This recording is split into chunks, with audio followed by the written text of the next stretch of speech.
alumnos de Rosario, pues muchas gracias por esta invitación, al alumnado, a los profesores que nos acompañan el día de hoy. Bienvenidos, bienvenidas. Obviamente Alejandra Tello, que pues hoy nos hizo favor de venir desde la Ciudad de México y no solamente va a presentar este libro, sino que además nos dio una excelente intervención, una excelente conferencia en obviamente saludo con mucho gusto a mi querida amiga y magistrada Gabriela del Valle, que pues es no solamente compañera de pleno, sino gran amiga, gran jurista. Muchas gracias por compartir el día de hoy. Y obviamente Antonio Flores, el autor de esta compilación, que pues para mí es un honor presentarlo. Es un honor y un temor porque son temas muy complicados, ¿no? Las variables conceptuales que tiene el libro son todas muy profundas y muy pertinentes, y pues tal vez los últimos 100 años son los temas de los que se ha ocupado no solamente la teoría del derecho, sino también la filosofía, y específicamente la filosofía del derecho, así que pues dialogar con eso no es tan fácil, ¿verdad? No es tan fácil. Pues bueno, hermenéutica y argumentación jurídica en la encrucijada de los derechos fundamentales. Encrucijada es como dos senderos superpuestos, dos caminos que se cruzan. Entonces nos da la idea de que la hermenéutica se cruza con la argumentación jurídica como si fueran dos caminos distintos. Nos preguntamos si lo son o no. Y sobre todo también frente a los derechos humanos. ¿Qué son los derechos humanos? Es el discurso homogeneizante del que las sociedades occidentales hemos abrevado y hemos presumido, y que a veces, pues también hay que decirlo, amerita un estudio crítico. Sí, en términos de la escuela crítica, el discurso homogeneizante de los derechos humanos necesita algunas revisiones. Se ha convertido más en un discurso que en una facticidad. Muchos derechos humanos en las constituciones, en las convenciones, pero poca facticidad. Es decir, no son que solo por declararlos o por tenerlos ahí, son en sí bondadosos. A veces los derechos humanos son contrarios de las buenas intenciones que tienen, como vemos algunos ejemplos, y además los derechos humanos también pues son una oferta inconclusa, pero además de inconclusa, impráctica, ¿no? No todos podrán ser propietarios, derecho a la propiedad, derechos básicos, no todos podrán tener un trabajo digno, y aún así nos atrevemos en esa lujuria conceptual de decir que sí todos van a tener esos derechos, cuando en el mundo de los hechos sabemos que esto de hecho no es así, ¿no? Entonces el cumplimiento espontáneo de derechos humanos es un verdadero problema conceptual, metodológico, epistemológico de esa famosa visión que luego presumimos de los derechos fundamentales. Pero además hay derechos fundamentales que son tan homogeneizantes que aplastan otras ideologías y otras concepciones.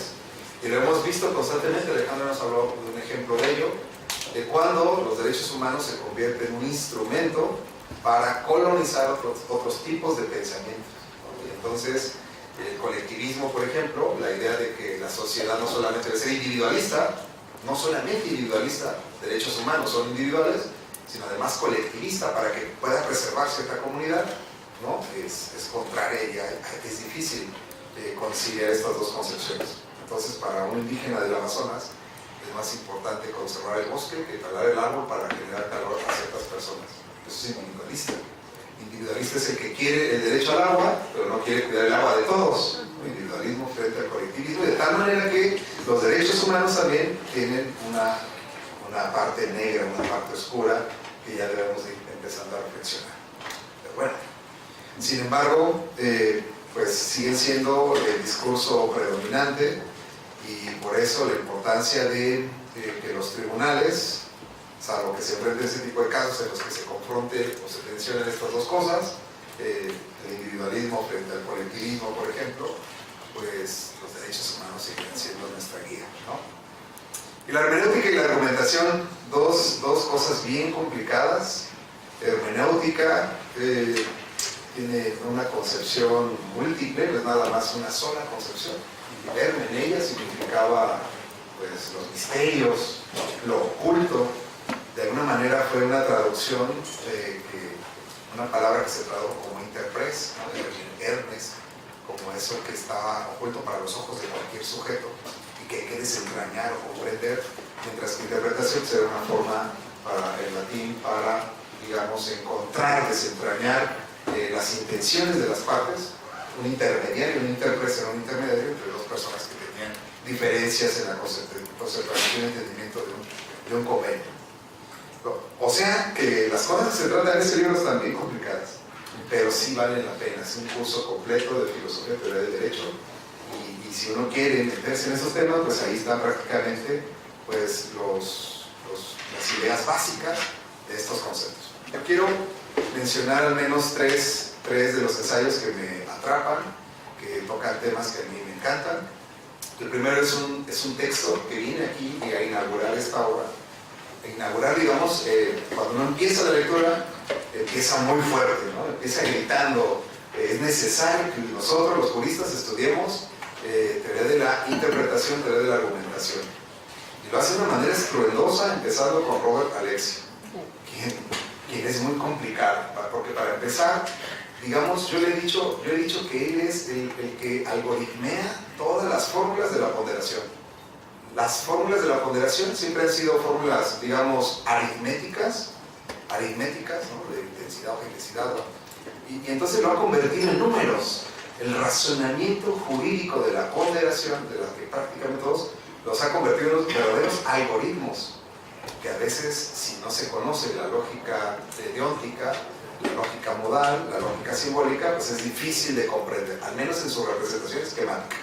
Sí, los juristas, en ese sentido, se nos exige que sepamos de lógica representativa, lógica modal, lógica deóntica, y eso no está fácil. Pero además no solamente eso, sino que pues Robert Alexy representa los tres métodos que él considera que son métodos de aplicación. De repente hay una confusión ahí entre Alexy, que seguro él lo ha de aclarar en algún momento, es que él usa el concepto de aplicación del derecho como si fuera lo mismo que la interpretación, ¿no? Yo sé que él, pero casi nadie, creen que son lo mismo, porque la interpretación, junto con la hermenéutica, en algún sentido lo que sí comparten es esto. La interpretación es la asignación de sentido a los textos o a cualquier cosa, asignación de sentido. Mientras que la aplicación del derecho implica muchas más cosas, entre otras la interpretación. Pero este texto es muy importante porque aborda esta idea que inauguró, según él, Arthur Kaufman, en cuanto a que en el derecho no solamente existe la subsunción y la ponderación, es decir, la subsunción para las reglas, la ponderación para los principios, sino que además hay un tercer método. El tercer método es la analogía. Bueno, esto nos recuerda que por ahí del año 1938, Norberto Bobbio escribió el primer libro, bueno, el primer tratado completo de la analogía. Y ahí descubrimos, por cierto, que existe la analogía juris y la analogía legis. La analogía juris es cuando sacamos de todo un sistema jurídico algo parecido para regular una cosa que nos parece semejante, y la analogía legis es cuando tomamos una partícula, una pieza de ese sistema jurídico y lo comparamos con un caso particular, ¿no? O sea, hay una gran diferencia y hay un método diferente para cada uno de esos. Pero ya desde entonces Norberto Bobbio decía que la analogía tal vez era el método más omnicomprensivo de aplicación del derecho, es decir, que proviene del pensamiento práctico. Cuando nosotros en la vida real, en la vida cotidiana, queremos resolver problemas, casi siempre tenemos preconcepciones, ¿no? Si uno toma una naranja y se la toma de frente y les pregunto ¿qué hay del otro lado de la naranja? Porque ustedes solamente ven la parte de frente, su preconcepción les dirá que habrá una imagen simétrica del otro lado que no la vean. Pues, ¿por qué? Porque se parece a lo que ya he visto en otras ocasiones. El pensamiento práctico tiende a ser muy analógico. Es decir, casi siempre tenemos casilleros en nuestra cabeza por preconcepciones, un marco referencial cultural que nos permite como poner imágenes de las cosas. Entonces yo digo árbol y entonces a su mente se ven árboles, porque se parece al género del que yo estoy mencionando. De tal manera que para Bobbio este era el método más omnicomprensivo, el que siempre aparece en todos lados. Y aquí lo que hizo después Manuel Atienza, también un texto, por cierto, muy viejo, por ahí de los 70s, escribió otro libro sobre los problemas de la analogía. Y en ese texto, Manuel Atienza decía que la analogía no tampoco tenía una concepción unánime. Había muchos conceptos de analogía, ¿no? Uno, por ejemplo, por el método, otro por el de las semejanzas, y otro decía, bueno, la analogía en términos generales es enfatizar las semejanzas y las diferencias. Pero digamos que don Manuel Atienza en algún sentido ya había anunciado que este era un método muy importante. La analogía era un método muy importante. Y fíjense cómo Robert Alexy nos ayuda a resolver un típico caso que puso Hart, el caso con el cual analizó y que después Toño hace también un estudio muy importante, muy interesante acerca de este texto, que yo se lo recomiendo. O sea, en este orden hay que leer a Robert Alexy. Si pueden, lean primero a Roberto Bobbio, en medio está Atienza, lean a Robert Alexy y después lean a Toño Flores, mexicano, jalisciense, porque él también dialoga fuertemente con este texto y reconoce que es un texto demasiado importante, es un antes y un después en las propuestas que hizo Robert Alexy, que para él solamente existía como, digamos, como métodos primarios, tanto la subsunción como la ponderación. Dice, hay otro método primario. Y cuando decimos método primario es que es necesario, es un método necesario, es un método de origen, es un método que por sí solo tiene autonomía conceptual. Y entonces Robert Alexy reconoció, aquí en un texto, repito, de Kaplan de 2015, que la analogía era un tercer método. Voy a ponerles este ejemplo, para que se entienda la importancia de este texto. Hart, el jurista más grande del siglo XX, tal vez, el más grande, junto con Keynes, según diferentes tradiciones, puso un ejemplo de cómo se podía resolver un caso. Está muy simple y es muy fácil de entender cuando estamos estudiando Derecho. Imagínense que en un parque está un letrero que dice: ningún vehículo puede entrar en el parque. Ningún vehículo puede entrar en el parque. Sin ir más allá del texto, porque ya después vamos a ver que los hermeneutas lo ven distinto, sin ir más allá del texto, la pregunta podría ser: ¿una bicicleta entra dentro del concepto de vehículo? ¿Una bicicleta puede o no puede entrar en el parque? La primera respuesta que se le ocurrió a Hart, pero ya vemos que con otros postulados, era que una bicicleta era un instrumento solamente recreativo, que no era igual a un vehículo. Fíjense en esto, la analogía. Sí comparte la característica de ser un vehículo porque transportan personas o cosas, tienen ruedas, pero uno es simplemente recreativo y el otro no es recreativo. El otro puede tener otros fines de transporte de cosas, humanos. Y entonces decían, bueno, sí se puede entrar en el parque si es una bici. El problema es, otra vez, la analogía, ¿no? Sí se parece una bici, sí, la bici es un elemento, es un tipo de cosa que pertenece al género vehículos. De entrada diríamos que sí, sí se parece. Entonces ahí, pero más que parecerse, es que bici pertenece al género vehículos. Una de las críticas que le hacen a Robert Alexy es que si bici pertenece a vehículos, entonces no estamos hablando de analogía, estamos hablando de una simple subsunción, porque la bici es un vehículo, entonces está prohibido. ¿Qué van a entender? Pero bueno, luego viene este otro tema. Suponiendo que las bicis sí, porque son recreativas, pasa un motociclista y el motociclista dice: oye, mi motocicleta se parece a la bici, yo también debo tener permitido pasar al parque. Ahí sí ya estamos hablando de una analogía. La analogía, parece que no he dicho qué es porque es difícil decir qué es, pero es un juicio de semejanzas. Es un juicio de semejanzas en el que prescindimos de las diferencias porque nos parece que las diferencias no son trascendentales. Y entonces ahora regresemos a esto. ¿Una moto se parece más a una bici o a un auto? ¿O pertenece al género de vehículos? ¿Sí? Si uno es muy simple, pues diría: la motocicleta pertenece al género de vehículos, pues está prohibido. Pero si ya permitimos pasar las bicis y el señor motociclista dice que su moto se parece a la bici, no a los vehículos, pues entonces tendremos que permitirlo. ¿Saben qué dice Robert Alexy? Dice: bueno, es que hay una diferencia muy importante.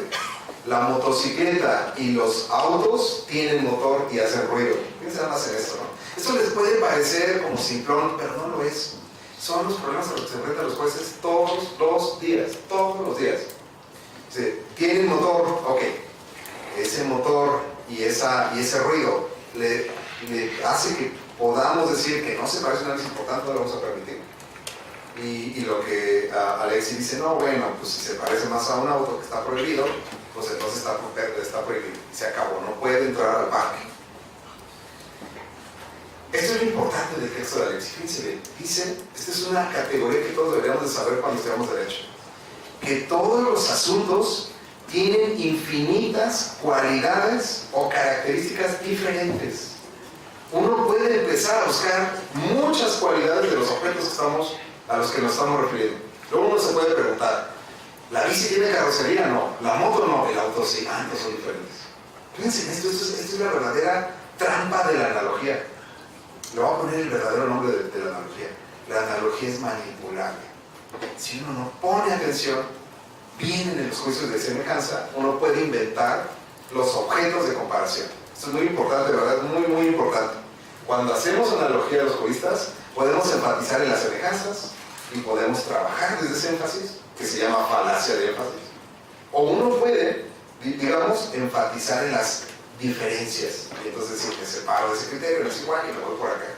Nada más que recuerden algo, ese es un poco de trampa, porque todos los casos tienen infinitas cualidades diferenciadoras o de semejanza. ¿Quién las elige? El intérprete. El intérprete, ¿verdad? El intérprete. Bien, que se vea la importancia de este texto. Por eso les digo, es un texto muy importante. Quiero referirme en 2 minutos a otro y en otros 2 minutos a otro y juro que acabo en 5. ¿Vale? Carlos Bernal Pulido, colombiano. Un texto que se llama Normatividad de Argumentación Jurídica. Carlos Bernal Pulido fue designado juez de la Corte Constitucional Colombiana por 8 años y al tercer año renunció. Eso es un hecho conocido. ¿Por qué renunció? Si es un gran jurista, alumno de la Universidad de Kiel, conocedor de Kiel, de Alexis, tal vez el mejor conocedor de la teoría de la ponderación en habla hispana, pero renunció. Si un teórico renuncia a un tribunal constitucional y no lo hizo de la mejor manera posible. No conozco el caso, le puedo hablar mal de lo que pasó, pero sí podemos referir que en 3 casos de aborto él votó a favor de las limitaciones de los abortos. Sí podemos decir que toda su argumentación era más cristiana que de ponderación. Esto significa que no siempre los grandes teóricos son grandes jueces. No sé si él sea un gran, pero a los 3 años renunció. Y luego se volvió abogado de una empresa privada. Hay una palabra para las personas que son burócratas y luego se convierten en asesores privados. En japonés se dice amakudari. Amakudari. Amakudari significa descendientes del cielo. Amakudari.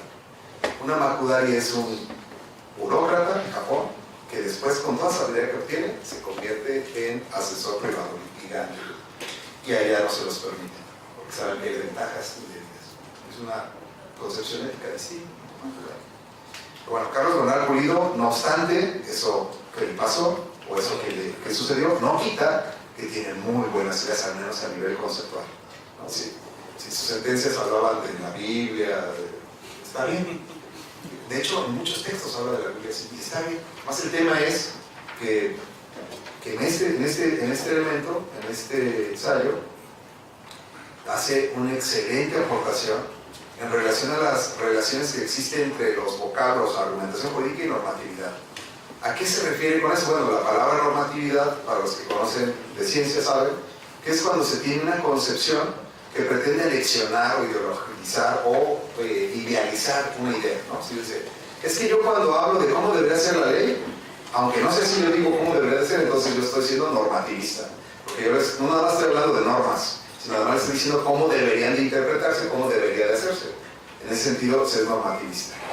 Pero la normatividad tiene estas facetas de que se distinguen de otro tipo de discursos, los enunciados normativos, como por ejemplo de los descriptivos. No es lo mismo decir, compré 10 cajas de avena en el súper, que eso es un enunciado descriptivo, a darle la lista a mi hija y decirle, compra 10 cajas de avena en el súper. No es lo mismo, ¿verdad? En uno estoy dando una indicación, una instrucción, y en el otro solamente estoy describiendo un hecho. Y entonces lo que nos dice Carlos Bernal Pulido es que en cada tipo de enunciados, en el descriptivo, en el meramente descriptivo y en el meramente normativo o indicativo, se tienen dos tipos de argumentación distintas. Y luego hace algo todavía mejor, que se lo recomiendo a mis secretarios, que lo estudié mucho. ¿Qué es esto? Dice, vamos a distinguir entre las piezas del derecho, las reglas de los principios. Y también vamos a distinguir las reglas primarias de las reglas secundarias. En términos de Hart, las reglas primarias son las que establecen, digamos, los derechos. Y las reglas secundarias, si mal no recuerdo, son las que establecen las competencias. ¿Sí?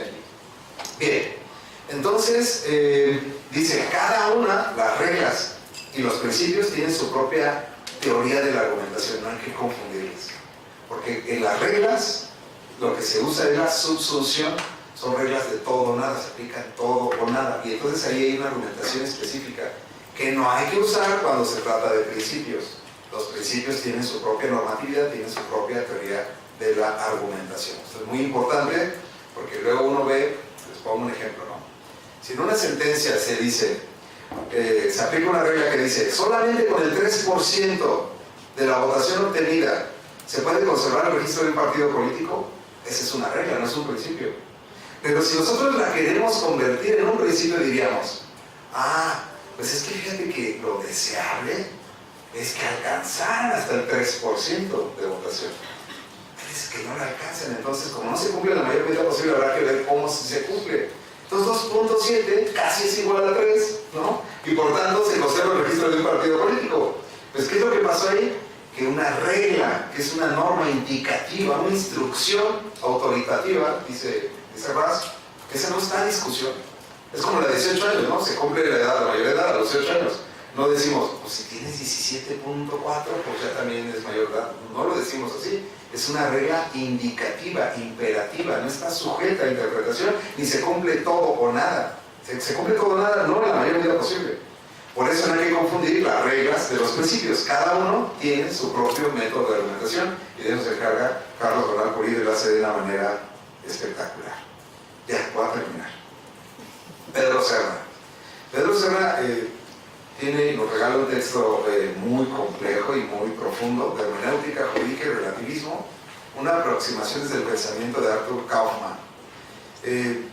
Como bien dice Pedro Serna, Kaufmann no fue el primero que habló de hermenéutica. Hay un libro hermoso, Interpretación Jurídica, de Emilio Betti, que fue el primero tal vez en Italia que estudió las teorías de Hans-Georg Gadamer acerca de cómo la hermenéutica podía auxiliar en la interpretación de textos. ¿Cuál es la idea de la hermenéutica? La hermenéutica lo que nos muestra es que el texto por sí mismo carece de objetividad. Las cosas por sí mismo carecen de objetividad. Es decir, luego los juristas nos equivocamos mucho. Creemos que las leyes, las letras de las leyes, tienen objetividad. Creemos que derecho es igual a la letra de la ley, pero la letra de la ley no es derecho. Y esto nos lo enseñan los hermeneutas. Otra vez, el Código Civil y la Constitución no son derecho, son textos que carecen de objetividad. Para los hermeneutas, el texto de la Constitución, y esto luego hay que verlo por los constitucionalistas, mi querido Marcos. Los constitucionalistas creen que la Constitución es el derecho constitucional, pero no es cierto. Entre el texto y lo que llamamos dogmática constitucional hay un montón de interpretación. Y esa interpretación, ese aparato interpretativo, hace esto que le llaman los hermeneutas una oscilación entre la cosa y el sujeto que la lee. Eso se llama hermenéutica. Si me van a entender, la hermenéutica es que el texto por sí mismo no vale ni un centavo. No vale ni un centavo si no hay un sujeto cognoscente que le asigna sentido, que la define y que a su vez se define a sí mismo. Por eso los hermeneutas dicen que cuando uno interpreta un texto, lo que interpreta es el espíritu intersubjetivo de quien hizo ese texto frente a mi espíritu intersubjetivo. ¿Sí? Esa es lo que le llamamos no solamente círculo, sino espiral hermenéutica. Espiral hermenéutico, va hacia arriba, creciendo, y no es un retorno equidistante o equipolente de un lugar que va a otro lugar y regresa al mismo lugar. Pues espiral, no es un enunciado equipolente. Los enunciados equipolentes son cuando ustedes van de aquí para acá y regresan al mismo punto de partida, al mismo punto de llegada, el mismo punto de fuga y el mismo punto de salida. Pero una espiral no se queda en el punto de salida, en el punto de fuga o en el punto de salida. Sube y se crece. O sea, el hermeneuta sabe que en el fondo definir una cosa es definirnos a nosotros mismos. ¿Qué significa esto?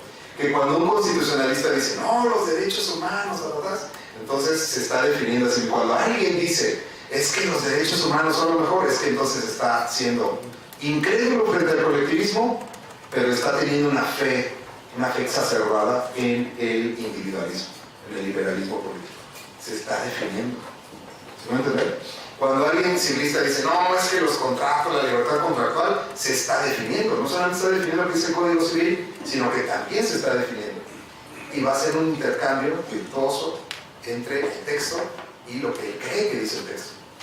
Ahora, la hermenéutica ha sido acusada de subjetividad. Entonces, cada quien va a entender lo que quiera de la Constitución, cada quien va a entender lo que quiera de las leyes. Y lo que nos dice, Kaufman lo dijo, y Pedro Serna lo reitera, es que no es que sea subjetivo, se pueden encontrar ciertos puntos de conexión, ciertos acuerdos comunitarios. Los hablantes podemos estar leyendo el mismo texto y entender cosas distintas, y entonces todo va a ser subjetivo, cada quien en su mundo, o bien leemos el mismo texto, encontramos cosas distintas y después logramos una comunidad de entendimiento. Y creo yo que ahí está la clave. Es decir, que la opción es incrementar la intersubjetividad. ¿Qué es lo que hacemos en la sala todo el tiempo? Es que leemos los mismos proyectos, entendemos cosas distintas, y si tenemos solamente 4 horas para eso, no va a haber un mutuo entendimiento. Pero si dedicamos 8, 10 o 12, parece que llegamos a una comunión y actuamos en esto que se le llama en la hermenéutica la autocomprensión transmitida. Yo comprendo, ella comprende y nos transmitimos esa comprensión, y por eso la mayoría de nuestras sentencias salen por unanimidad. Pero no es fácil, no es fácil. Entonces, en la otra ocasión, Toño, te preguntaban ¿para qué le hizo un secretario este libro? Pues yo pregunto así, ¿por qué ese secretario no ha leído este libro? ¿No? Es un libro muy importante. Tenemos hoy el honor de presentarlo, se lo recomiendo ampliamente. Felicito al autor, felicito a la compilación, felicito tu esfuerzo y la profundidad, y que desde México estamos discutiendo este tema. Muchas felicidades, señor. Muchas gracias.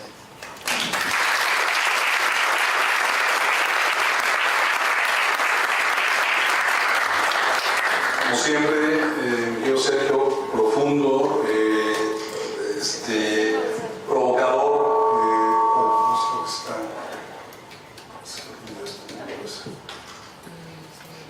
Esto último que referías, sí, es yo creo que la dinámica del funcionamiento en los últimos años, precisamente la dogmática constitucional, lo que está ahí plasmado, la Constitución viva, ¿no? Porque la Constitución viva realmente quien lo hace, quien lo lleva a cabo, son los tribunales constitucionales, los jueces constitucionales. Y algo que se ha criticado precisamente en ese todo constitucional, en esa Constitución viva, lo que se ha criticado no necesariamente es que sea cierto, esa subjetividad que puede haber en la interpretación, ¿no? Pero a veces el propio tribunal, de un mismo tribunal, de un caso a otro. Que ese es el reto que tenemos y que en los últimos años nos hemos centrado. Gracias, y claro, 3 textos que elegiste muy buenos, que en sí mismo, y felicito a Antonio por esta labor. Por cierto, aunque estaba en el flyer que le hicimos llegar, hermenéutica y argumentación jurídica en la Consejería de los Derechos Fundamentales, es de la editorial UIUS, y me parece que pues está en cualquier librería, ¿no? Entonces se puede conseguir, así que vale la pena, la verdad. Y sin más preámbulo, para seguir conversando, cedo el uso de la voz a mi magistrada Gabriela del Valle, por favor. Si eres tan amable, gracias. Hola, buenas tardes. Es un gusto estar con todas y todos ustedes. Muchísimas gracias por acompañarnos en esta tarde. Muchas gracias. Muchísimas gracias al Congreso por esta gran invitación, y gracias por hacerme el honor de presentar este gran libro, Hermenéutica y Argumentación Jurídica en la Encrucijada de los Derechos Humanos.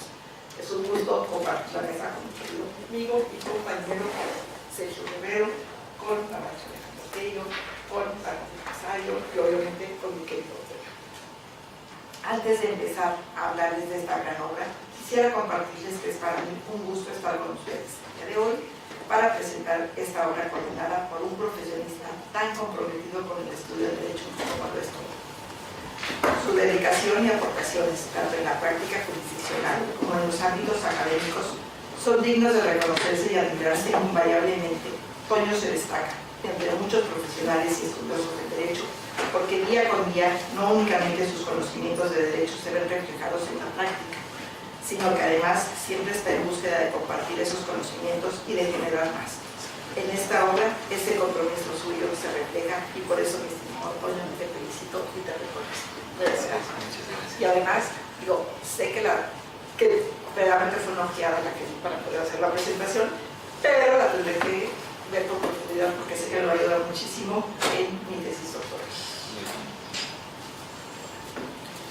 En mi intervención, yo quisiera compartirles dos cuestiones. Algunos de los contenidos de este libro, resaltando aquellos puntos que más captaron mi atención como jurista práctica o artesana del derecho, como se nos llama a las juezas y a los jueces, en uno de los apartados. ¿Y por qué es importante tener en cuenta esta obra? Entonces, atendiendo a la primera cuestión, yo quisiera decirles que estamos ante una obra extensa, muy completa, que tiene una cantidad de textos muy vasta, puesto que se conforma de 29 artículos de distintos autores mexicanos, españoles, argentinos, un brasileño, un colombiano y un alemán, lo que hace que tenga una extensión de poco más de 900 páginas. Se divide en dos partes. La primera se titula Hermenéutica y Argumentación Jurídica y la segunda parte se titula Hermenéutica Jurídica, Control de Convencionalidad. Con esos textos se da cuenta de las distintas posiciones desde las cuales se ha estudiado el derecho a lo largo de su historia, sus diferentes marcos constitucionales y, por lo tanto, da cuenta de cuáles son los debates existentes. Asimismo, se discuten en diversos textos los retos que se han enfrentado con la inclusión y análisis de los derechos humanos, también llamados a lo largo del libro derechos fundamentales, y la dimensión interpretativa de tales derechos. Toda esa exposición se podría decir que es guiada por una pregunta que se cita en el prólogo del libro. ¿Cabe entender a la hermenéutica como un método de interpretación del derecho o con algunas de sus modalidades y con particular atención a la analogía? Y así, entonces, encontramos artículos como el titulado Dos o tres métodos de interpretación, subsunción, ponderación y analogía de Roberto Alexi, del magistrado Guerrero, en el cual se abordan algunas de las operaciones básicas que se utilizan por las personas juzgadoras. Un texto que además es analizado en apartados subsecuentes por todo. Otro artículo es el intitulado Hermenéutica y Filosofía Analítica en la Interpretación del Derecho de Manuel Atienza, en donde el autor nos explica que si bien estas dos concepciones se han llegado a posicionar como contradictorias, puede que no lo sean del todo y que en general, juezas y jueces, solemos echar mano de ambas. Incluso comenta que las personas juzgadoras tendríamos que estar obligadas a echar mano de las dos. En Normatividad y Argumentación Jurídica, un texto de Carlos Bernal Pulido, se explica el papel tan relevante de la argumentación jurídica en la normatividad, la cual se basa no únicamente en la normatividad, sino también en la corrección. ¿Qué significa esto? De acuerdo con Bernal, se refiere a que las normas jurídicas no pueden ser concebidas únicamente como facticidad, son también una institucionalización de la corrección. Implican por lo menos una pretensión de corrección en el sentido de que establecen qué comportamientos están prohibidos, ordenados, permitidos o habilitados. De tal forma que eso obliga que en las cortes y en los tribunales se interpreten las disposiciones jurídicas en función de evaluar esas correcciones, y un instrumento como la argumentación jurídica puede contribuir a ello. El texto, la hermenéutica analógica y los derechos humanos de Mauricio Bechot explica en qué consiste la hermenéutica analógica y cómo en ella se aprovechan los dos modos principales de la analogía: la de atribución, que jerarquiza o introduce grados, y la de proporcionalidad, que reúne, aglutina, conecta y aproxima. Al aplicar esta herramienta a la interpretación de los derechos humanos, el autor insiste en que no sea una interpretación literal del texto, pero que tampoco sea una interpretación puramente alegórica porque de lo que se trata, y cito al autor, es obtener una interpretación abierta pero seria. Otro apartado que capturó mi atención fue el de cultura de derechos, caída de fronteras y ley natural de Juan Ciancialde. En este apartado se afirma como el rasgo más sobresaliente de los sistemas jurídicos es el que estamos transitando a una cultura de derechos, pero se establece que para abordar los caracteres centrales de esa cultura de derechos hay que explicar de modo consistente la ley natural.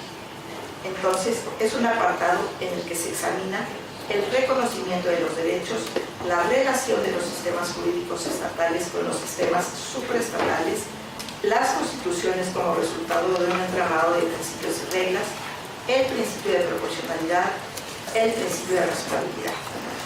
Hay una serie de artículos sobre la hermenéutica que me encantaría sentarme a platicar brevemente y después daré apoyo quién es el autor de varios de ellos. Pero me parece que nos llevaría más de una tarde y pues no tenemos por ese tiempo. Nombraré algunos de ellos porque me parece importante que en este breve tiempo por lo menos se tenga una mirada general, aunque sea breve, de los contenidos del libro, para que vean lo rico que puede llegar a ser su consumo. Estos son, por ejemplo, hermenéutica de los derechos fundamentales, hermenéutica, positivismo, neoconstitucionalismo y el eterno-retorno de la pregunta por la verdad y la justicia, la hermenéutica jurídica como tercera vía entre positivismo jurídico y derecho natural, el insight de la argumentación y su proyección hermenéutica en el razonamiento jurídico, jus naturalismo hermenéutico y derechos humanos, hermenéutica jurídica y relativismo, una aproximación desde el pensamiento de Arthur Kaufman y la hermenéutica constitucional en la concreción de los derechos fundamentales entre sustancialismo y procedimentalismo. Todos estos textos están en la primera parte de la obra, que es la más extensa. En la segunda parte del libro, que se titula Hermenéutica jurídica y control de convencionalidad, hay textos muy interesantes y aquí quiero destacar principalmente tres de ellos. El primero es sobre hermenéutica jurídica y control de convencionalidad de la autoría de Pueblo, en donde se discute la reivindicación de la hermenéutica jurídica en el constitucionalismo contemporáneo, de manera que se explican los vínculos que hay entre la hermenéutica y el control de convencionalidad, principalmente porque de toda actividad de control constitucional y convencional implica realizar una interpretación. Para eso, nuevamente se remiten a los fundamentos del control constitucional que van desde la pirámide que señala hasta el control de convencionalidad. También tenemos el texto Análisis de razonabilidad de la limitación al ejercicio de los derechos políticos de la autoridad de Manuel González Oropeza y de Miguel Marcos de Rosario, en donde se destaca cómo ha evolucionado el reconocimiento y la tutela efectiva de los derechos políticos de la ciudadanía de México en los últimos años y de una forma sustancial. Y espero, pues, además de leerlo, algún día tener la oportunidad de que nos cuente de ello. Y finalmente, el tercer texto que destaco es el que se titula Aspectos hermenéuticos del parámetro jus fundamental de Rubén Sanchis, un texto que nos recuerda cómo surge el parámetro de control en el sistema jurídico mexicano a partir de la sentencia de Rosendo Radilla, pero sobre todo de la tesis 293 del 2011, que intenta dar una mayor nitidez al parámetro de control de regularidad constitucional. En tal virtud, el autor invita a revisar de manera urgente los postulados interpretativos predominantes en México, porque en su consideración el parámetro de control y las disposiciones constitucionales que lo fundan pueden no tener correcta eficacia práctica si no se comprende la lógica con que debe operar, y eso solo se alcanza mediante la atención a una moderna hermenéutica del derecho. Con esto no se pretende concluir el tema, porque se reconoce la dificultad y complejidad que tiene el bloque constitucional mexicano. Lo que sí es claro es que hay que seguir explorando este tipo de instrumentos o herramientas operativas del derecho. Como vemos, es una obra muy vasta y la cual contiene distintas perspectivas y artículos para todos los gustos. Pero además se trata de discusiones que tienen que ver finalmente con el rol jurisdiccional y en ese sentido son tremendamente relevantes tanto para las personas juzgadoras como para quienes llevan a cabo los derechos en acción. Ciertamente, introducirse a todos estos temas de filosofía del derecho puede parecer árido, porque sin lugar a dudas son temas complejos, pero finalmente son discusiones necesarias. Estos fundamentos del derecho, desde mi concepción como juzgadora, son el pilar y el punto de partida de lo que día a día se hace en la práctica jurídica. Sé que en muchas ocasiones se llega a señalar y que tiene que ver esa teoría con lo que hago día a día, y la respuesta es todo. Es la base, la guía de nuestro actuar. Nuestro trabajo es el reflejo de una u otra postura filosófica, como que el Víctor Guerrero, y no nos damos cuenta de que muchas veces, tal vez sin darnos cuenta de que esto es así, pero lo es, y nuestras interpretaciones en cada sentencia lo pueden reflejar. Yo siempre que tengo oportunidad destaco que no hay que perder de vista cómo las decisiones de las autoridades jurisdiccionales tienen grandes alcances. Puede darse el caso que esas decisiones judiciales legitimen acciones gubernamentales que nada tienen que ver con el Estado de Derecho, pero que finalmente se ajustan a una estricta legalidad, o bien pueden contribuir a la consolidación de un Estado democrático y constitucional de derecho a través de una interpretación más cuidada y bajo una mirada más abierta, pero finalmente ajustada a valores y principios constitucionales. Esa labor interpretativa parece que es una tarea muy sencilla cuando se leen los libros, pero al momento en que se presentan los llamados casos difíciles, como juzgadora les comparto que realmente uno se enfrenta a una tarea muy compleja. Entre las diferentes concepciones del derecho, el amplio marco normativo, y también hay que decirlo, entre las diferentes concepciones jurídicas que tiene cada persona al interior de un tribunal, el debate surge en la mente de cada jueza y juez, porque tratamos de analizar cada posición frente a un caso para poderlo juzgar de la mejor forma. Eso no sería posible hacerlo sin tener un conocimiento de todas estas nociones generales del derecho, y es que es este tipo de lecturas que por eso que resultan imprescindibles.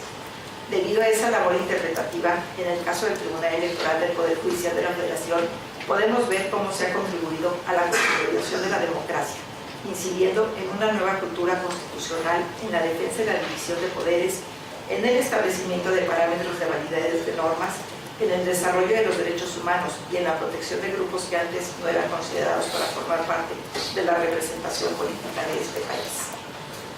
Esto es importante que quede claro, porque muchos dicen que el rol jurisdiccional hoy representa una invasión de esferas y de poderes, y eso no es así, pero el tema sin duda está a debate. ¿Qué es lo que sucede? Que hoy se sabe que los conflictos políticos tienen un fuerte componente procedimental, y el rol de juezas y jueces ya no es únicamente el de oficiar como árbitros de conflictos. También cumplimos ese rol, pero va más allá. Juezas y jueces tenemos la obligación de velar en un sentido amplio por las reglas del juego de la democracia. Somos las y los responsables de ofrecer una mejor comprensión de los principios constitucionales, de ofrecer una mejor comprensión de los contenidos de derecho y atender a su complejidad. Como dice Roberto Saba, una corte o un tribunal constitucional no busca reemplazar a la política, ni invadir tampoco la esfera del poder legislativo. Lo que se busca es impedir que los otros poderes desconozcan los procedimientos democráticos y poner un freno cuando avanzan sobre los derechos humanos de las personas y de la ciudadanía.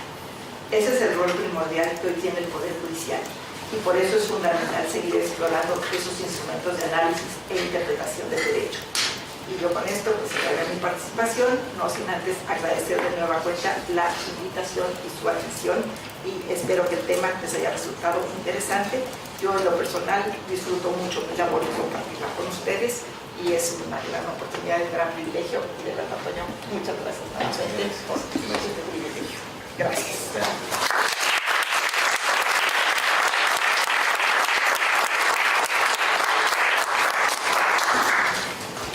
Muchas gracias, Marisa Guerrero, por su presentación. Y siguiendo con el orden establecido, cedo la voz a nuestra Alejandra Tello para que nos comente su posición y su percepción sobre esta obra que presentamos el día de hoy. Adelante, Alejandra, gracias. Muchísimas gracias, doctor Rosario. Muy buenas tardes a todos y a todas. A todos y a todos, es un honor, un placer estar aquí en Viteso, y también un honor estar sentada en este panel con tan distintas autoridades. Felicito también a Antonio por este extraordinario libro. De verdad, es un libro que nos puede ayudar a todas y a todos para comprender mejor básicamente el estado del arte de la filosofía jurídica, ¿no? En donde nos encontramos actualmente. Me parece extraordinaria, de verdad, la obra, porque no tenemos que recurrir a ningún lado más que aquí para poder encontrar, ¿no?, el debate contemporáneo. Pues muchas felicidades realmente, Antonio, por este trabajo, porque además no es un tema nada sencillo. Y bueno, pues muchas gracias por la invitación. Y bueno, a mí me gusta muchísimo. Yo quiero confesarles que yo no soy abogada. Bueno, yo estudié mi licenciatura en ciencia política, ya después estudié un máster en filosofía jurídica y filosofía política, porque justo me gusta esa intersección que se da entre la filosofía jurídica y la filosofía política. Entonces, para mí, que no tengo una formación, ¿no?, digamos, de mis primeros años formativos en Derecho, realmente esta obra, así de, bueno, tan solo con leer la presentación de Antonio, ayuda, ¿no?, a dilucidar muchas dudas. Y yo comparto básicamente la propuesta que está detrás, ¿no?, de Antonio, que es una apuesta de la hermenéutica como una tercera vía, una defensa de la hermenéutica ante lo que yo puedo entender como un desprecio hacia la filosofía, estamos muy acostumbrados, ¿no?, bueno, es como muy recurrente la narrativa de hay que ser prácticos, como que la filosofía está vista como estás en las nubes, como lo dijo el magistrado, ¿no? Podemos llegar a pensar que es mucha subjetividad. Entonces, si nos metemos a estos debates filosóficos, nunca vamos a acabar, ¿no? Y podemos estar aquí horas hablando, ¿no?, de los principales debates, pero justo necesitamos de la filosofía para hacernos preguntas. ¿Qué son los derechos humanos? Me encanta el título de la obra y también retomando lo que decía el magistrado Guerrero, ¿no?, la encrucijada. O sea, creo que sí estamos en un momento crucial, ¿no? Se habla desde, por ejemplo, desde la ciencia política de una crisis de la democracia representativa, de una crisis de los derechos humanos. Pensamos que hemos alcanzado ya la democracia, pero vemos que no, hay regresiones autoritarias en muchas partes del mundo y no podemos dar por hecho la democracia. Pero ¿qué son los derechos humanos? ¿Qué es la democracia misma? Ese mensaje me gusta mucho porque justamente Antonio nos habla de que desde la filosofía analítica, desafortunadamente, muchas veces se da por hecho el contenido de los derechos, pero como lo dice muy bien, citando a Kaufman, la forma como tal jamás produce materia. Entonces, mi pregunta es, ¿cómo vamos a defender en estos tiempos complejos, en donde hay ataques por todos lados sobre el discurso de la democracia, sobre el discurso de los derechos humanos, cómo los vamos a defender si no los justificamos desde un plano filosófico, hermenéutico? ¿Cómo los vamos a defender si no podemos definirlos, si no nos ponemos a discutir qué son los derechos humanos? Creo que siempre los estamos dando por hecho, estamos dando por hecho que es la democracia, y a partir de que damos por hecho que es la democracia y que son los derechos humanos, vamos hacia adelante, pero creo que siempre hay que irnos un paso atrás. Me parece, en ese sentido, que, como lo menciona Antonio en la presentación, la hermenéutica tendrá que ser entonces una responsabilidad ética de los operadores jurídicos, ¿no? No podemos simplemente dar por hecho las cosas y pensar que así estamos en el discurso correcto, ¿no? Creo que justamente la filosofía nos ayuda a dudar, a cuestionar, incluso aunque pensemos que estamos en el lado correcto de las cosas, un poco haciendo referencia a lo que decía también el magistrado, aunque pudiéramos estar seguros de que la democracia con los derechos humanos es el mejor camino para alcanzar mayor paz social y mayores libertades igualdades y bondades para todas y todos, es necesario constantemente estar dudando y estar cuestionándonos si esto es así.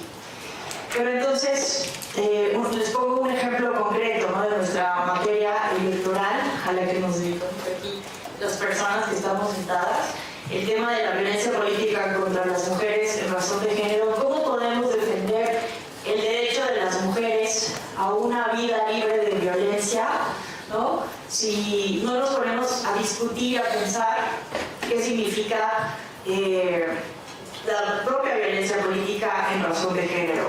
Lo que está ocurriendo actualmente en el debate, en la normativa, en las resistencias, en los agresores de las mujeres, es que se está vaciando de contenido justamente este concepto, porque ya se está utilizando para hacer referencia a cualquier cosa, ¿no? Entonces no hay una... esto sucede, ¿no? Es un ejemplo que les quiero poner aquí a colación, porque justo cuando no usamos los conceptos de manera responsable, cuando no reflexionamos en torno a ellos y solamente los usamos por usar, vaciamos de contenido a los propios conceptos. Entonces, a mí me parece que justo necesitamos hacer una reflexión profunda, ¿no?, de qué son justamente los derechos humanos y por qué en un Estado constitucional, democrático de derecho, vale la pena, ¿no?, luchar por ellos y tutelarlos. Entonces, me parece que no podemos simplemente darlos por hechos, darlos por sentado, y por eso quiero hablar, ¿no?, de la importancia de la filosofía, la importancia de la hermenéutica, que a pesar, eso me gusta también de la obra, es una bondad que identifiqué, una cuestión que se debe de aplaudir, que a pesar de que es una propuesta muy específica la que plantea Antonio, él dialoga con otras posturas, con otras visiones de la filosofía del derecho, y eso también permite, ¿no?, justamente dudar y reflexionar y dialogar con otras posturas y otras visiones just filosóficas. Entonces, esa es otra de las bondades. Entonces, a mí me parece que, por ejemplo, en el campo de la filosofía política, pues por muchísimos años, y sobre todo, ¿no?, durante el lapso del positivismo científico, imagínense, ¿no?, que durante pues la Primera y la Segunda Guerra Mundial, pues se tuvo que utilizar las ciencias sociales como una estrategia de guerra, ¿no? Se inyectó por parte de Estados Unidos muchísimo dinero a las ciencias sociales para demostrar empíricamente que la democracia era mejor, ¿no?, que otras ideologías. Entonces, bueno, lo que voy con todo esto es que el positivismo jurídico tuvo un auge fuertísimo, ¿no?, y predominaba esta idea de Augusto Comte de que con conciencia, con conocimiento, vamos a resolver todo, pero con conocimiento empírico. Y entonces, es muy, muy importante la publicación de la obra Teoría de la Justicia de John Rawls en los 60s, porque justamente va a sacar del cajón donde se encontraba empolvada la filosofía política y la teoría de la justicia. La discusión sobre cuál debe ser el Estado para tutelar los valores principales como la libertad, la igualdad, y cómo abordar el tema de la desigualdad, se vuelve a poner sobre la mesa de una manera magnífica gracias a esta obra, al menos en la ciencia política norteamericana, y también esto llega a la influencia evidentemente del derecho gracias a John Rawls. Entonces, hay un regreso, una revalorización de los debates filosóficos tanto en la política como en el derecho, porque insisto, había un desprecio básicamente, ¿no? Se pensaba que estudiar filosofía pues era como una cuestión de personas elevadas o simplemente como, ¿cómo decirlo?, como algo que sabes por hobby, ¿no?, pero que realmente no tenía efectos prácticos, ¿no? Y hoy en día solemos ser así, ¿no? No, vamos a lo práctico, a lo real. Pero justamente Heidegger, uno de los filósofos más importantes del siglo XX, cuestionaba esto. Pensamos que nos falta acción, pero en realidad no hemos pensado lo que tenemos que pensar, porque estamos dando por hecho todo lo que la interpretación que nos han dado de las cosas, de la realidad. Entonces, la invitación aquí es justamente a dudar. Dudar no significa caer, ¿no?, en la completa subjetividad, como decía el magistrado muy acertadamente, sino significa justamente abrirnos la posibilidad a ese diálogo intersubjetivo. Si nosotros creemos que ya lo sabemos todo, si despreciamos la hermenéutica, la posibilidad de otras interpretaciones, de otras concepciones epistemológicas, y digo, no, yo lo sé, ¿para qué voy a escuchar a Pedro, a Susana? ¿Por qué los voy a escuchar si yo ya sé todo, si yo ya sé que los derechos humanos son universales y la democracia vale la pena? ¿Por qué voy a escuchar a estos locos que me vienen a decir que debemos de tomar en cuenta, no sé, el reconocimiento de los pueblos indígenas que tienen derechos que se dicen, ¿no?, que por sus usos y costumbres violan los derechos individuales? ¿Por qué los voy a escuchar? Hannah Arendt justo nos habla, ¿no?, de cómo desde el punto de vista de la democracia deliberativa, justamente el espacio de la política, la hermenéutica visto desde este enfoque que nos propone Antonio, es lo único que nos permite ese diálogo intersubjetivo. Entonces, si nosotros partimos de la idea de que ya lo sabemos todo, de que no hay posibilidad de diálogo, pues no vamos a llegar nunca a un camino conjunto, ¿no?, con las otras personas. Entonces, a mí me gusta mucho este enfoque de Hannah Arendt, de una obra que se llama La promesa de la política, porque justo nos invita a buscar, a construir esos espacios públicos para que podamos dejar en esos espacios públicos las ideas, las diferencias que tenemos en la vida privada, y solo así en el espacio de lo público poder dialogar con el igual y movernos con completa libertad. Entonces esa es la única posibilidad para poder llegar a una síntesis, ¿no?, de las diferentes tesis que pueden estar justamente en conflicto o en competencia. Y pues nada, yo realmente me siento muy complacida, muy agradecida por la invitación.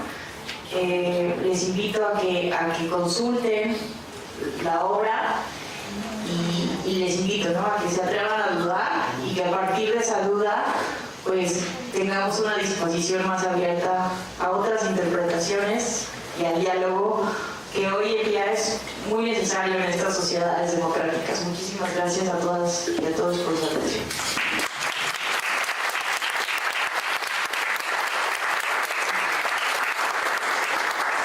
Muchas gracias, Alejandra. Como siempre, profunda, aguda en tu... ¿Se escribe utilizar mejor? Gracias. Gracias, Ale, te agradezco muchísimo.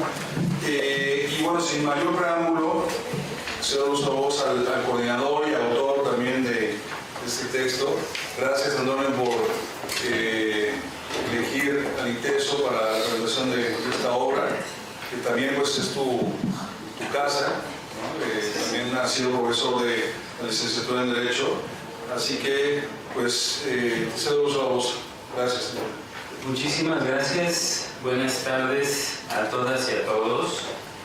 Es para mí un honor y un orgullo que me acompañe en esta presentación magistrado Sergio Arturo Guerrero Vera, presidente de la Sala Regional Guadalajara del Tribunal Electoral del Poder Judicial Federal, y la magistrada Gabriela del Valle Pérez de esta Sala Regional, a quien agradezco su generosidad y su disposición por acompañarme en esta presentación. Realmente lo valoro mucho y muchísimas gracias por estar aquí. De igual manera, saludo cordialmente maestra Alejandra Tello Mendoza, investigadora de la Escuela Judicial Electoral de este tribunal. Gracias, estimada Alejandra, por tus palabras. A todos ustedes por todas sus palabras, por todo lo que han comentado en relación con la obra. Me da la tarea precisamente de seguir investigando, indagando toda esta serie de cuestiones que precisamente quedan en el tintero y por supuesto a un desarrollo posterior. Muchísimas gracias. Marcos del Rosario, querido amigo, muchas gracias, coordinador de la licenciatura en Derecho, muchas gracias por abrirme las puertas de esta honorable universidad.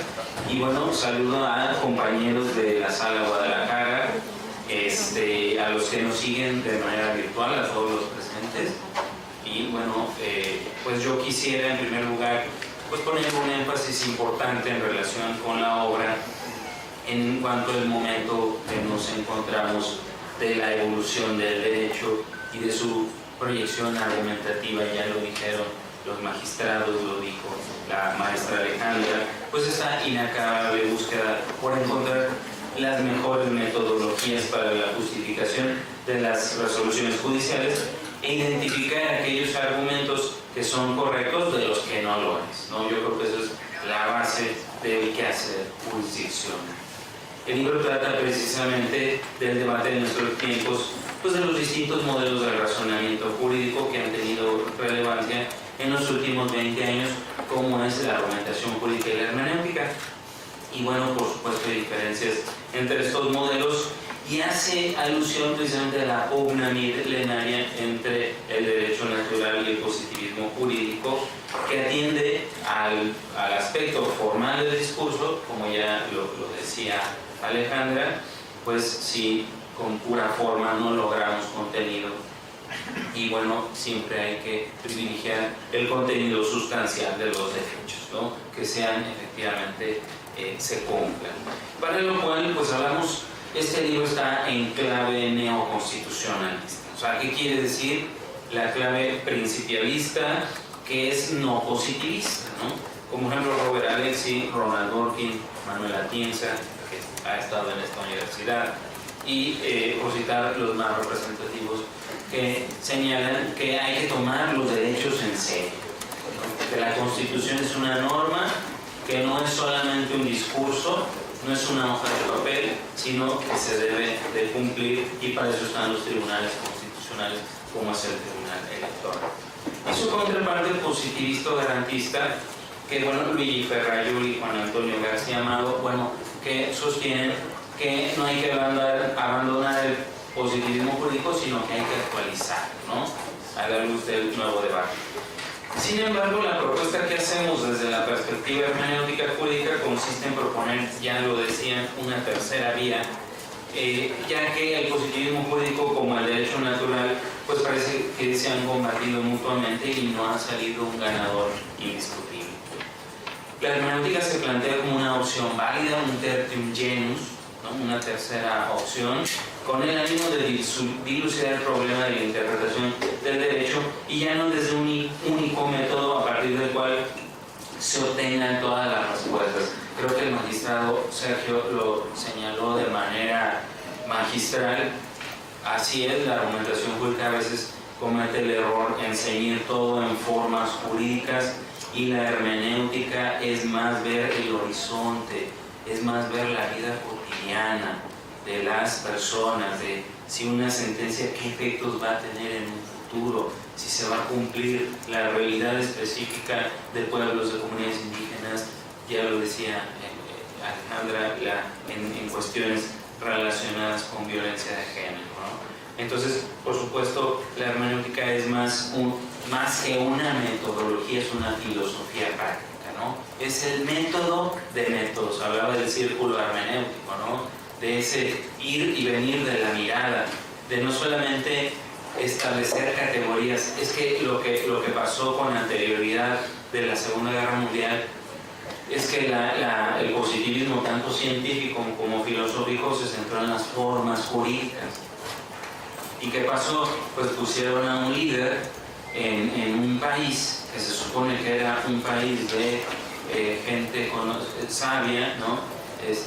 Muchas veces en la filosofía se dice por qué Martin Heidegger, que era de los filósofos más importantes del siglo XX, cayó en el nazismo, ¿no? Y precisamente Hannah Arendt le pregunta, quiero entender por qué, ¿no? Quiero entender el por qué y por qué no te deslindaste de él, ¿no? Entonces ellos aspiraban a una nación superior, o sea, con esta venda en la cabeza de la ciencia, del positivismo, de que la ley es la ley, es dura pero es ley, y en ese sentido hay que obedecerla, ¿no? Y entonces entra la dicotomía. Yo les preguntaría, chicos, ¿ustedes están aprendiendo leyes o están aprendiendo derecho? Entonces ahí está precisamente la esencia de la hermenéutica. Hay que separar la ley del derecho, ¿no? Porque la ley es la máxima representación de juridicidad, sí, la máxima fuente, pero no es todo el derecho, porque llega un momento en que la ley puede ser injusta, ¿no? Entonces hay que regresar de la ley al derecho, como diría un gran maestro Rodolfo Olivivo, ¿no? Y reconocer que la ley no es solamente la forma jurídica. Bueno, mi propuesta, bueno, viene de mi tesis doctoral, que sostiene que el método de métodos es la filosofía y la hermenéutica es la filosofía de la interpretación. La Suprema Corte ya confirmó en una jurisprudencia, la 10 del 2019, que ningún método de interpretación es obligatorio para los operadores jurídicos. O sea, ponderación, proporcionalidad, interpretación conforme, bueno, no está obligado el operador jurídico a seguirlo, sino que debe de encontrar la mejor respuesta y no un método en lo particular. Entonces, bueno, la obra contiene una diversidad de artículos que viene a circundar este debate, pero como ya lo comentó el magistrado, el artículo de Robert Alesi pone un énfasis especial. Este es un viraje inesperado en su argumentación jurídica, que es precisamente la analogía. Y no es cosa menor, porque establece junto con la subsunción y la ponderación la comparación de casos, que es la analogía.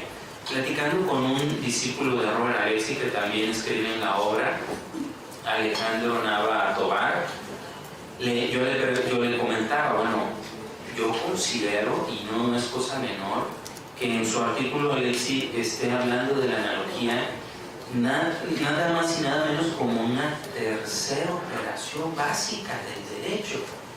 Nosotros identificamos a Alesi que habla de la ponderación, ¿no? Todo el mundo sabe que Alesi trata de la ponderación, el principio de la proporcionalidad y la ley del peso. Pero él ha evolucionado esta teoría con un viraje muy trascendental, que es precisamente la comparación de casos, y ya el magistrado comentó el caso de esto, de si un triciclo es un vehículo, una bicicleta es un vehículo, una motoneta, ¿no? Si es un vehículo, y vemos que, bueno, si tiene motor, si produce ruido y genera velocidad, y puede ser de un daño para las personas, para los niños que van paseando, pues lógicamente hacia allá va el sentido hermenéutico de la norma, el hilo conductor de prohibir vehículos que puedan dañar a los transeúntes y más a los pequeños. Pues así es, el tema de la interpretación es un aspecto complicado, complejo, ya lo decían los magistrados. Es necesario para el juzgador tener una filosofía, lo señalaba la magistrada. Y aquí lo que me preocupa, digamos, de la analítica o de la teoría de la argumentación es que, pues, que se caiga en un voluntarismo jurídico, ¿no? Entonces, muy bien. Entonces, yo quisiera agradecer a los presentes, quisiera comentarles que pues adquieran la obra. Aquí, bueno, la editorial, les comento, pues ya tiene la editorial Ullus, dada lo voluminoso de la obra, bueno, tiene un descuento para los que la quieran adquirir, y bueno, no estaba por demás hacer un comercial, y pues bueno, realmente pues no me queda más que agradecer a los presentadores. Muchas gracias, magistrada, magistrado, muchas gracias por esta presentación, maestra Alejandra, estimado amigo Marcos de Rosario. Muchas gracias a todos.